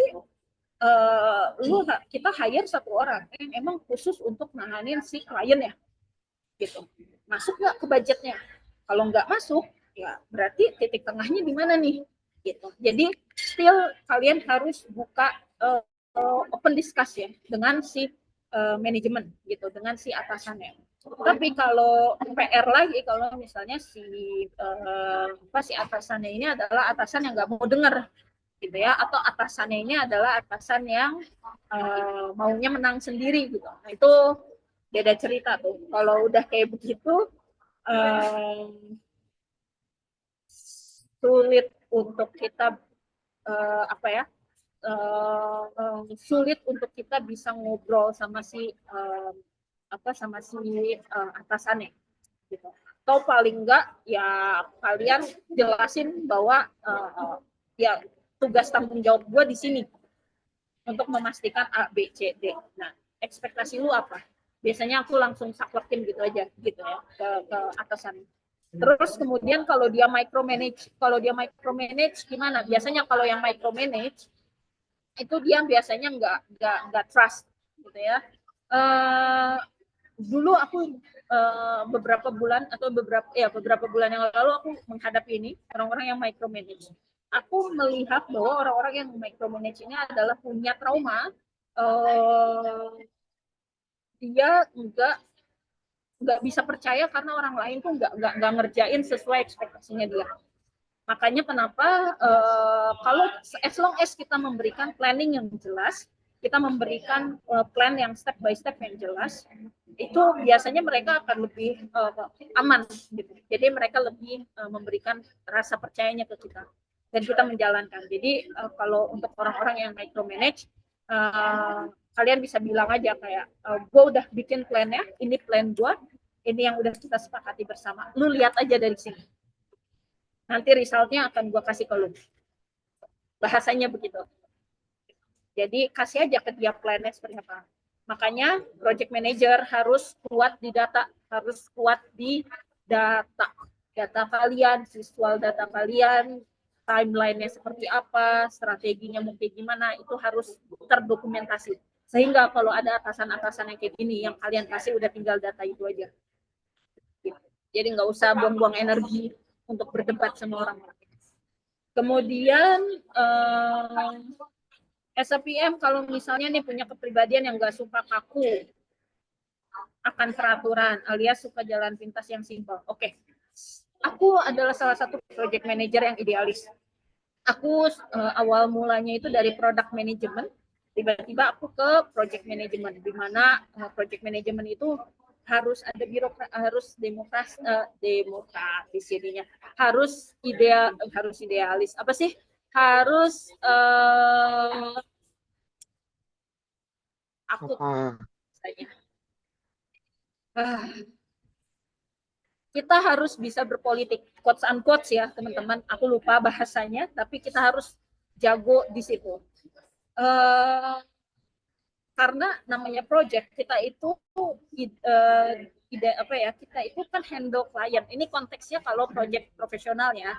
Konteksnya adalah project yang dengan klien-klien. Kita itu harus bisa bermain di situ, bermain cantik lah. Jadi kalau emang kita nggak suka kaku sama peraturannya, untuk peraturan di internal kita, mungkin kita bisa lebih bermain-main dalam tanda petik di situ. Tapi kalau itu aturannya berkaitan dengan klien, kita nggak boleh main-main di sana. Still kita harus realistis bahwa gue lagi handle projectnya orang nih, dan gue ada di aturan main di sana. Apalagi kalau kalian main sama BUMN, suka nggak suka, kalian harus kalau kalian nyemplung di situ, kalian harus ikut rule-nya, gitu. Ikut aturan di sana. Tapi kalau di tim kalian sendiri di internal, itu kalian harus kalian bisa bermain di sana, gitu ya. Kalau emang kalian idealis, bermainlah idealisme kalian di internal nih. Jangan di kliennya. Kalau enggak nanti bisa jadi problem sama atasan kalian. Salahnya gitu. Kalau ini konteksnya project yang dengan orang lain ya, dengan eksternal, kayak gitu. Terus semoga menjawab ya, aku nggak tahu tadi pertanyaannya siapa, tapi semoga menjawab. Kemudian ada dari Agape lagi, bukannya agile kalau pakai tools yang baik, step by step terdokumentasi dengan detail. Iya, betul. Kalau orangnya cukup, Agape. Kalau orangnya cukup. Jadi somehow it depends on berapa banyak budget yang kami punya, berapa banyak budget yang kita terima, gitu ya. Kalau kita terima budgetnya banyak, investornya gede gitu ya, kita bisa hire sedemikian banyak orang yang dimana ada satu divisi khusus untuk dokumentasi, gitu. Tapi kalau misalnya kalian the small team gitu ya, dan kalian diharapkan cepat, itu agak susah gitu. Jadi kalau misalnya kalian punya satu bagian khusus untuk untuk membuat dokumentasinya, atau misalnya kalian punya spare time, nah biasanya kalau aku cara bermainnya ya adalah fiturnya benar-benar dibikin sekecil mungkin supaya aku punya waktu untuk bisa bikin dokumentasinya, atau waktunya aku panjangin, aku kasih spare time gitu, aku kasih buffer misalnya 1 hari gitu, dan 1 harinya itu dipakai untuk bikin dokumentasi. Tapi kalau dia terus-terusan jalan gitu ya, dia terus-terusan jalan, agak susah memang untuk untuk bikin si dokumentasi, kecuali kalian ada orang-orang yang emang khusus untuk bikin si dokumentasi itu gitu. Begitu.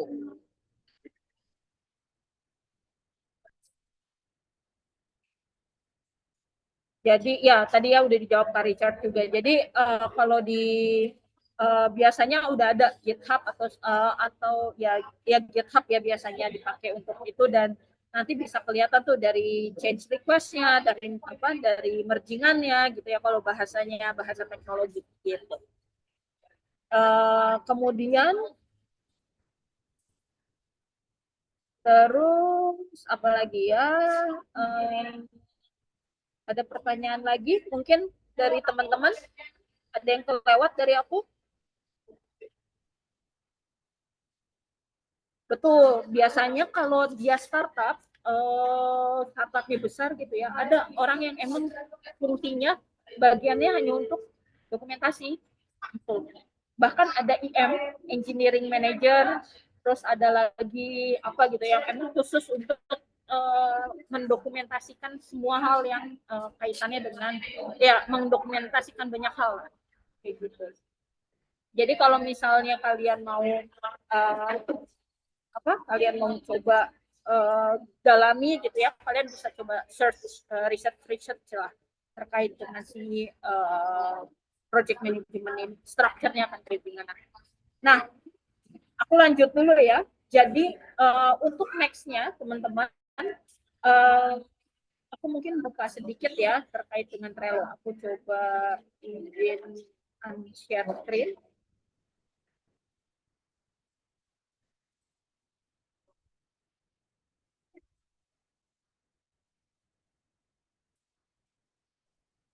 Semuanya dibuka trello.com, terus kalian langsung semudah kalian apa ini aja bikin bikin akun baru lah, pakai Gmail kalian juga nggak apa-apa. Yang sudah boleh langsung kasih tahu aja di chat ya, udah semua. Aku mau ya.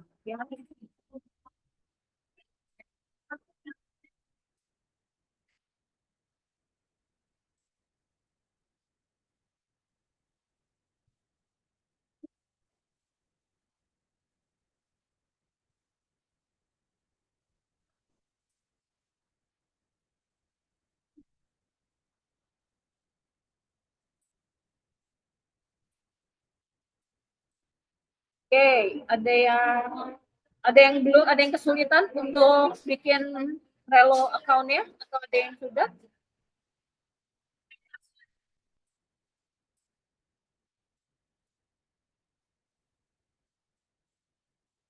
Oke, sambil jalan, aku akan kasih tahu teman-teman gimana cara menggunakan si Trello-nya ya.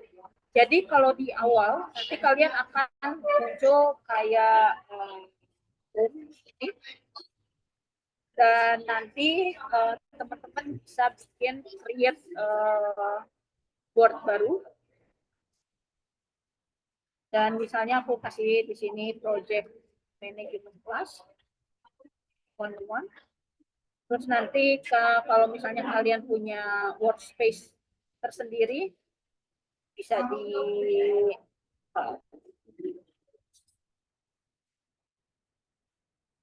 buat aja. Nah, di sini kita create board yang baru.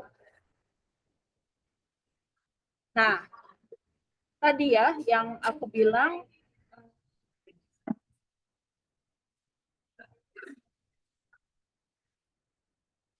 ya, oke. Okay.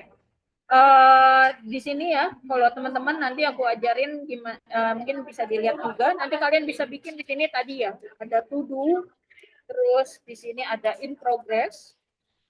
Terus misalnya di sini kalau di technical, kalau di IT, project IT, di sini ada ready for testing. Terus di sini ada testing. Di sini ada dan. Nah, ya. Kalau konteksnya ini sesuai konteks ya, konteksnya adalah IT project gitu ya, project IT ya. Di sini kalian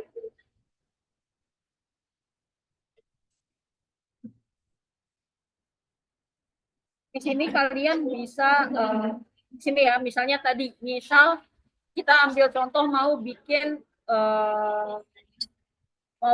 website gitu ya, kita mau bikin website company profile. Yang kalian harus bikin adalah misalnya di sini adalah desain website. Terus misalnya bukan desain website, misalnya ada desain homepage. Terus ada lagi misalnya desain about us page misalnya. Terus atau misalnya ada lagi kalau ini terkait dengan website ya, misalnya ada desain contact us. Terus nanti ada bikin misalnya build, kalau bahasanya gini ya, slicing design homepage misalnya. Ini nanti aku akan kasih yang lebih relevan lagi buat teman-teman yang di luar dari di luar dari IT ya. Ini aku kasih contoh dulu, about us page. Nah, ini teman-teman, ini adalah task yang tadi ya. Tasknya apa sih? Gitu. Itu kalian harus taruh di atau bahasanya di sini atau kartu. Kalian tulis di sini sebanyak-banyaknya apa aja yang pekerjaan yang relevan di sana. Nanti misalnya kalian tanya nih, oh oke, lu mau ngerjain desain homepage dulu ya. Nah, nanti di sini, oke, desain homepage ini kalian mau kerjain dari kapan sampai kapan misalnya. Oh Kak, saya mau ngerjain dari tanggal 30 sampai tanggal 1. Oke, dari tanggal 30 ya. Due date-nya selesai di tanggal 1. Oke, 1 jam berapa? Jam 1 siang, Kak. Oke, jam 1 siang. Berarti aku save. Membernya nanti tinggal dipilih, misalnya tadi aku gitu ya. Nah, nanti di sini kelihatan, oh oke, ini harusnya selesai tanggal 1 Oktober. Ditanya, sekarang statusnya gimana? Oh lagi dikerjain Kak, oh lagi dikerjain. Oke, kalau lagi dikerjain kalian geser ke sini, ke in progress. Gitu. Nanti di tanggal 1-nya kalian tanya, udah selesai belum? Belum Kak, gitu. Loh kenapa belum? Gitu. Nah ini nanti jadinya delay. Kalian bisa tulis di sini, delay.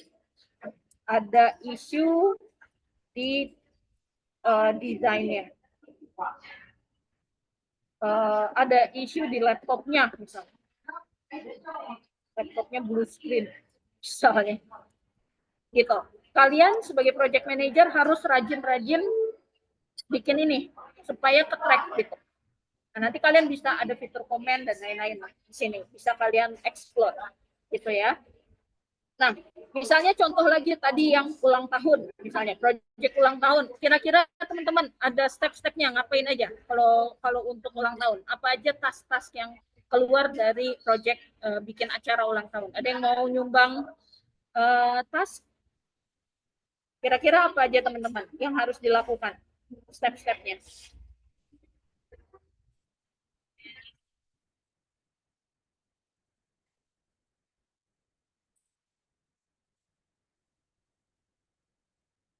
Rancang games, oke boleh. Ada tadi pilih venue, rancang games. Apa lagi? Teman-teman, bantuin aku untuk manage project ini gimana? Dekor, vendor makan. Vendor makanan tuh maksudnya gimana vendor makanan tuh? Nyari vendor atau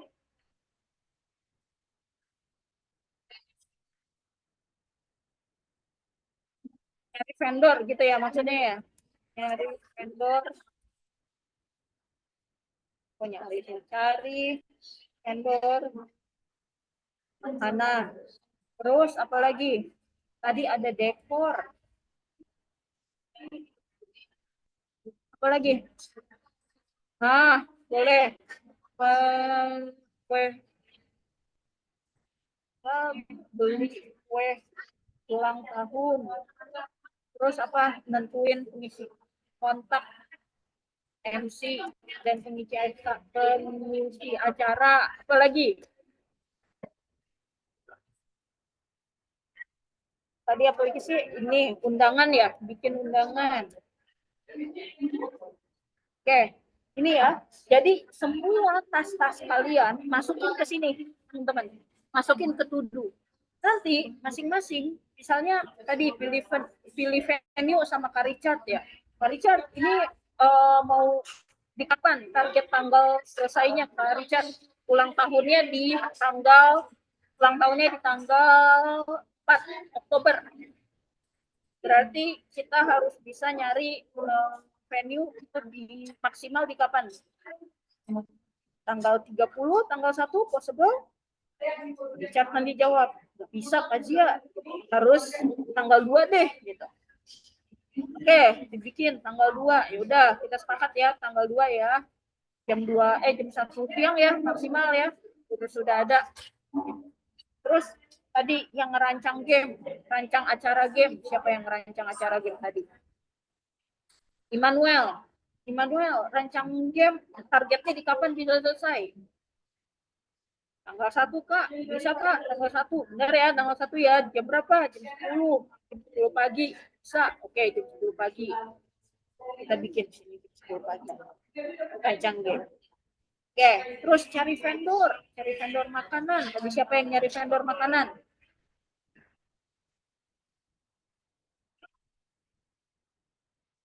Cari vendor makanan, Bayu.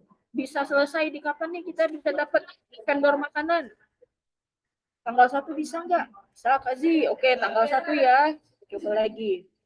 Anggap anggap begitu ya, guys.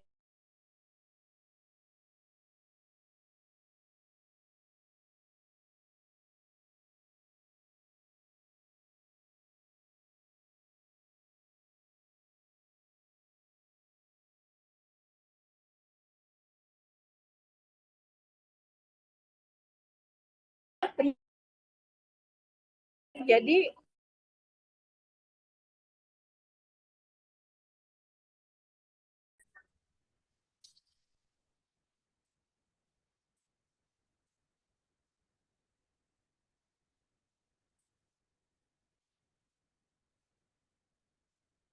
halo halo.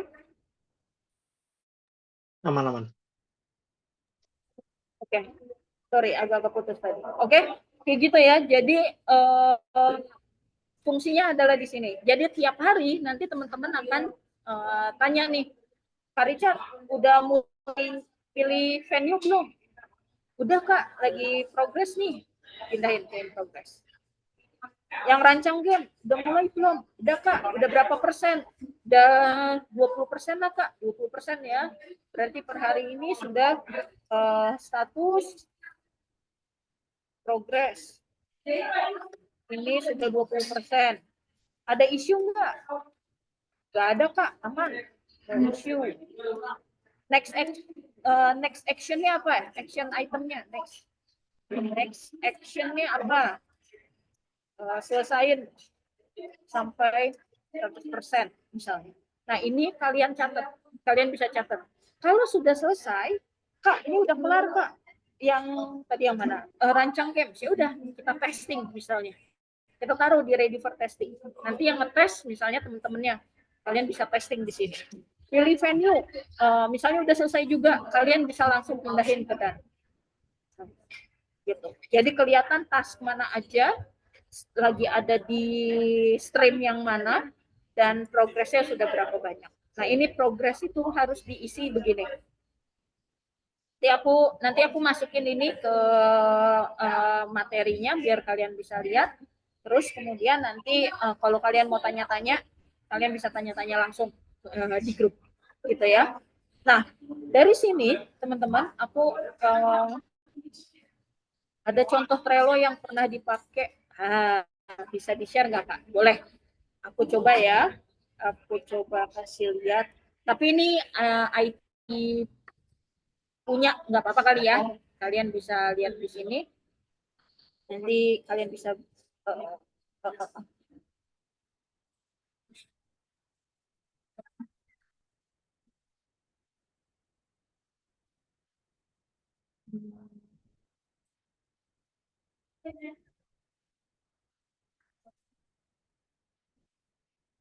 Oke.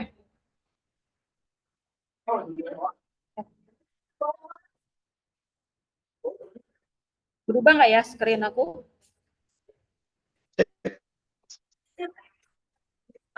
Ini contoh komprehensifnya kayak gini ya, teman-teman.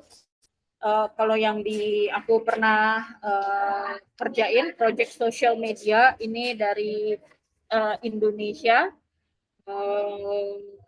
nggak tahu ini proyeknya udah jalan atau belum, tapi dia bikin satu untuk social media untuk para kreator gitu.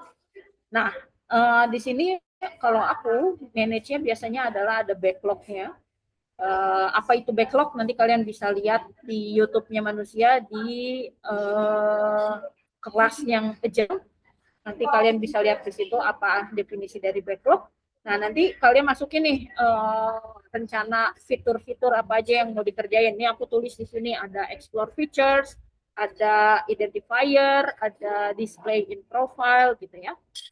Kemudian nanti diselect nih yang mana yang buat di develop. Misalnya tadi di sini ada notifikasi, komen dan like dulu. Kemudian ada bikin endpoint notification, comment dan like. Ini yang dipilih untuk dikerjain. Yang tadi scope-nya, yang mana yang mau dikerjain duluan. Dari sini dimasukin ke to-do. Gitu ya, dimasukin ke to-do. Ini ada banyak nih to-do-nya. Ada yang bikin TNC, ada yang bikin kalau yang ini lebih ke isu-isunya, ikonnya masih blur gitu ya, ada error-error di sini. Ini dimasukin di to-do yang harus dikerjain, kemudian habis itu masuk lagi ke in progress. Kalau in progress kayak tadi notifikasinya, oh ini lagi jalan nih, notifikasi follow, love, and comment. Kemudian ada share profile error, ini lagi di fixing. Kemudian ada lagi message button tidak berfungsi, ini juga lagi di fixing. Nah ini adalah orang-orangnya yang ngerjain. Desia, ada lagi Bella, ada lagi teman-teman yang lain yang mengerjakan. Dari sini nanti kalau di kita ada namanya code review. Code review itu nanti dari teknis, biasanya Kak Richard nih yang melakukan review-review. Kalau di backend ya Kak, jadi ada yang ngeliatin kodenya udah bener belum, udah rapih belum, tuh nanti ada reviewnya. Masuk ke sini, tuh misalnya masukin, jangan deh nanti kelihatan. Nanti masuk ke code review. Nanti dari situ baru masuk ke internal testing, ke SIT. Masuk ke testingnya, kalau testingnya udah benar, udah selesai, udah oke, pindah ke fast testing, baru nanti masuk ke UAT, masuk lagi ke done. Ini kalau udah selesai, nah ini untuk yang kalau misalnya ada yang nggak penting masukin ke backup aja dulu. Gitu. Jadi ini gambaran besarnya untuk teman-teman yang mau explore terkait dengan Trello. Kalian bisa explore gitu ya. Akunnya, semoga kalian udah bikin akunnya. Terus aku wajibin kalian untuk bikin sih. Ada satu task buat kalian supaya lebih kebayang. Boleh ya? Aku kasih task ya teman-teman. Aku kasih task sebentar. Coba dong, aku mau dari 38 orang yang ada di sini, aku mau teman-teman pilih salah satu, atau kalian mau ada pilihan project sendiri misalnya. Kalian mau bikin project, kalian mau ambil 3 project ini, atau kalau misalnya kalian mau ada project lain, boleh. Ada 3 di sini, ada bikin online course untuk web sama app, ada misalnya satu lagi ini buat open trip ke Bali dan Labuan Bajo, dan ada yang ketiga offline event tentang kelas emotional intelligence. Nah, atau kalian mau bikin yang lain, boleh banget. Nah, aku kasih ya di sini tasknya adalah kalian bikin kayak tadi, ada terkait dengan project inisiasinya, project planningnya akan kayak gimana, timelinenya seperti apa, terus nanti Gantt chart-nya akan bentuknya seperti apa. Jangan, nggak perlu sampai eksekusi dulu. Aku mau kita latihan sampai dengan sampai si project planningnya dulu gitu. Nah, project ownernya siapa? Project ownernya aku. Kalian bisa tanya-tanya ke aku. Misalnya kayak tadi yang open trip to Bali dan Labuan Bajo, kasih spesifikin dong goalnya apa. Online course mau yang kayak gimana, offline event emotional intelligence mau yang kayak gimana. Nah, ini nanti disubmit di minggu depan, di kelas selanjutnya, di minggu depan, dan nanti di kelas project management selanjutnya kita akan bahas gitu. Oke, ada itu mungkin dari aku. Kalau misalnya ada yang mau ditanyakan, secara materi sudah selesai semua. Oh, ada satu lagi. Kalau misalnya kalian mau tahu lebih dalam lagi secara karir path sebagai project manager itu akan apa aja, peluangnya banyak banget teman-teman. Jadi kalau misalnya kalian mau mulai, kalian bisa mulai dari junior project manager atau dari project coordinator. Jadi biasanya kalian bisa, ada banyak sih beberapa, kalau misalnya kalian bisa cari program-program magang as a project manager gitu ya. Kalian bisa mulai dari sana. Nanti setelah itu kalian bisa perdalam lagi menjadi senior project manager. Kalian juga bisa mendalami lagi jadi program manager, portfolio manager, sampai dengan ke karir yang lebih tinggi lagi. Tapi kalau misalnya kalian mau coba dari project-project kecil, banyak banget. Nanti aku share ke kalian program-program magang yang dilakukan, yang di open untuk yang mau belajar project management, yang mau ngerasain langsung rasanya menjadi seorang project manager. Nanti aku akan share di grup, jadi ditunggu aja gitu ya. Mungkin itu aja dari aku. Kalau teman-teman ada yang mau tanya, ada yang mau sharing pengalamannya sebagai project manager, aku yakin tadi kayak siapa ya, Putra ya, itu sebagai project manager sebelumnya. Boleh nggak sharing-sharing dikit? Gimana? Udah berapa lama jadi project manager, Putra? Aku manggilnya apa nih? Agape, manggil Putra.